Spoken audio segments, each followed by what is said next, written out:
Episode की starting में हम देखते हैं कि महादेव धरती माँ से कह रहे होते हैं कि यह पुत्र तो अत्यंत बलशाली है, इसके पिता का नाम क्या है। लेकिन धरती माँ को खुद ही इसके पिता का नाम नहीं पता होता, इसलिए वो महादेव को बताने से मना कर देती है। महादेव कहते हैं कि अगर आप नहीं बताएंगी तो मैं स्वयं ही इसके पिता का नाम जान लूंगा। फिर महादेव अपनी दिव्य शक्तियों से उस बालक की उत्पत्ति जानने की कोशिश करते हैं, लेकिन महादेव असफल रहते हैं, बिल्कुल वैसे ही जैसे कि वो अंधकासुर की उत्पत्ति जानने में असफल थे। महादेव को यकीन नहीं होता है कि ये हो क्या रहा है, कहीं इसका उत्पत्ति का कारण भी अंधकासुर की ही तरह तो नहीं। महादेव कहते हैं कि उचित है, आप इसके पिता का परिचय मत दीजिए और मैं आपको यह बालक नहीं दूंगा। उसी समय आदि शक्ति यानी देवी पार्वती भी वहाँ पे आ जाती है। वो महादेव से कहती है कि क्या हुआ महादेव। महादेव जवाब में कहते हैं कि मैं इन स्त्री से इनके पुत्र के पिता का नाम पूछ रहा था, लेकिन यह नहीं बताती है। देवी जिस प्रकार में दिव्य दृष्टि से अंधकासुर की उत्पत्ति नहीं देख पाया, बिल्कुल वैसे ही मैं इस बालक की भी नहीं देख पा रहा हूँ। यानी देवी इनकी उत्पत्ति में कुछ समानता है। मैं इन्हें इनका बालक तभी लौटाऊंगा जब ये इस बालक के पिता का नाम मुझे बताएंगी। देवी पार्वती धरती माँ से कहती है कि आपको अपने पुत्र के पिता का नाम बताने में क्या संकोच, वो भी महादेव को। धरती माँ महादेव और देवी पार्वती दोनों से ही माफी मांगती है और कहती है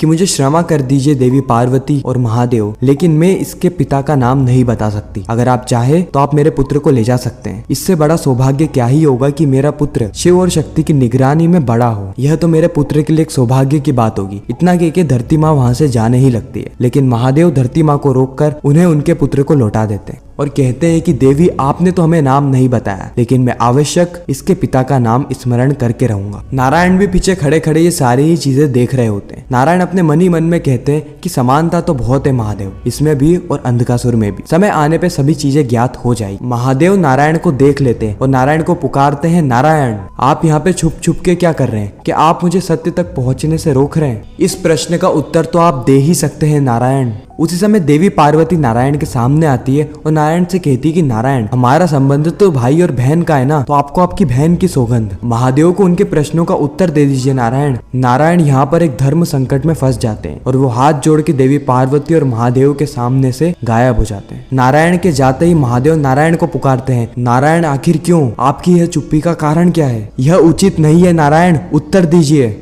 देवी पार्वती कहती है कि शांत हो जाइए महादेव। वो कहते हैं ना कि कुछ पहेलियों का उत्तर समय ही हमें देता है, आप यह बेर खाइए। और महादेव उस बेर को खा लेते हैं। वहीं पर ही इंद्र ये सारी ही चीजें देख रहा होता है। वो क्रोधित होकर यह कहता है कि महादेव आप तो चैन से बेर खा रहे हैं और मैं दर बदर इधर उधर भटक रहा हूँ। इस संसार की धारणा ही गलत है। महादेव सबके हैं, महादेव अपने भक्त को कभी नहीं भूलते, तो मुझे कैसे भूल गए? इंद्र कहता है कि महादेव तो केवल स्वार्थी है और केवल वह अपना ही सोचते हैं। और इंद्र बस महादेव के पास जा ही रहा होता है कि महादेव और आदि शक्ति वहां से चले जाते हैं। इंद्र कहता है कि महादेव ये आपने उचित नहीं किया, लेकिन मैं भी इंद्र हूँ। इंद्र स्थिति के सामने झुकता नहीं हूँ, बल्कि उसे झुकाता हूँ। आपने स्वर्ग से मुझे निकाला, लेकिन मैं पुनः अपनी शक्तियाँ एकत्रित करके उस स्वर्ग में पुनः राज करूंगा। कार्तिकेय इंद्र से कहते हैं कि उसके लिए शक्ति नहीं बल्कि भक्ति के मार्ग पे चलना होगा। इंद्रदेव शिव और शक्ति की भक्ति करिए। इंद्र कहता है कि मैं शिव शक्ति की भक्ति नहीं बल्कि उनसे प्रतिशोध लूंगा। प्रतिशोध। कार्तिकेय कहते हैं कि देव होके महादेव से शत्रुता ये आप पे शोभा नहीं देती।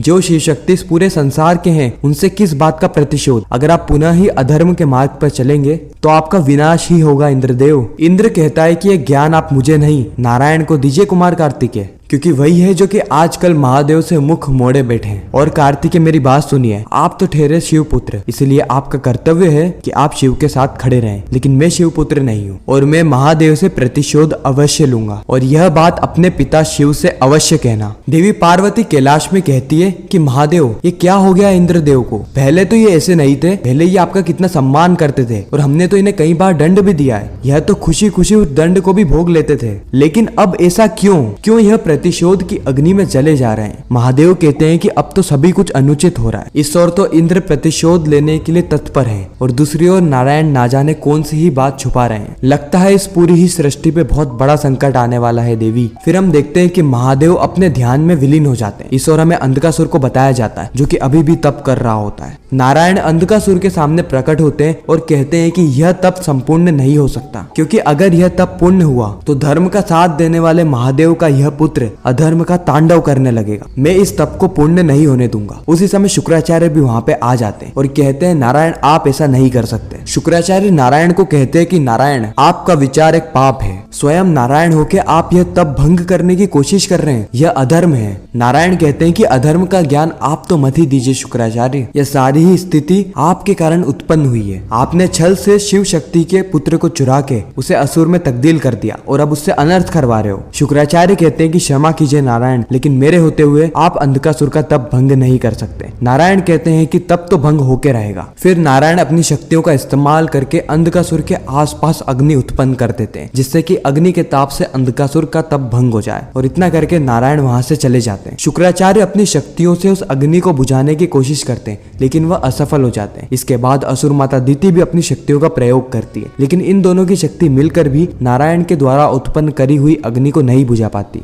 जिसके बाद शुक्राचार्य स्वयं महादेव से मदद मांगते हैं और महादेव अभी भी अपने ध्यान में विलीन होते हैं। इसी के साथ यह एपिसोड यहीं पर ही खत्म हो जाता है, इस सस्पेंस के साथ कि महादेव क्या शुक्राचार्य की मदद करेंगे, क्या वह अंधकासुर का तप भंग होने से उसे रोक देंगे, यह तो हमें पता चलेगा आने वाले एपिसोड में। बाकी आपको यह रिकैप कैसा लगा कमेंट में जरूर बताना। मिलते हैं नेक्स्ट वीडियो में, जब तक के लिए गुड बाय।